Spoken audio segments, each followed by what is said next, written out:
मसीभाजन संयुक्त चरसी त्वं महीतले लेखनी कटनी हस्त चित्रगुप्त नमोस्तुते। चित्रगुप्त नमस्तुभ्यं लेखकाक्षरदायकं कायस्थ जातिमासाद्य चित्रगुप्त नमोस्तुते।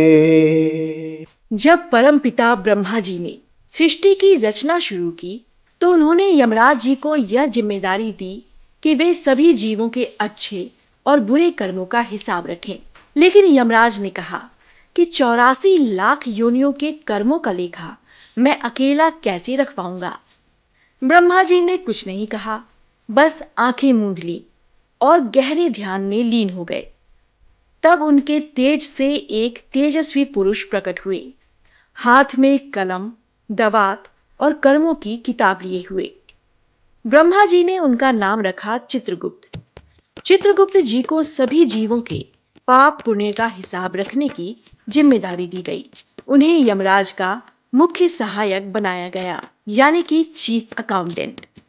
चित्रगुप्त जी अपनी दिव्य किताब में हर मनुष्य का डेटा मेंटेन करने लगे।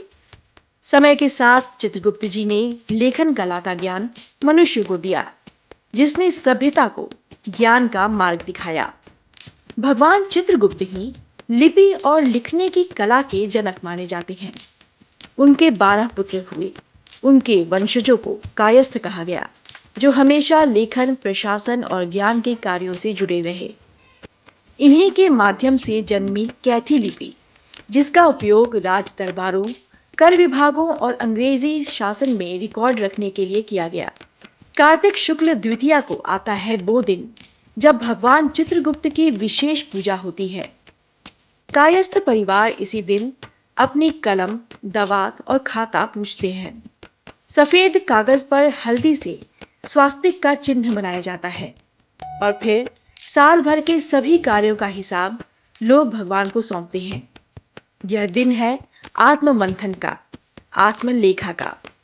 आइए अब जानते हैं भगवान चित्रगुप्त के मंत्र का अर्थ। इसका अर्थ है कि कलम और दवात लेकर धरती पर घूमने वाले हे चित्रगुप्त, आपको नमस्कार है। चित्रगुप्त, आप कायस्थ जाति में उत्पन्न होकर लेखकों को अक्षर प्रदान करते हैं। जिसको आपने लिखने की जीविका दी है, आप उनका पालन करते हैं। इसलिए मुझे भी शांति दीजिए।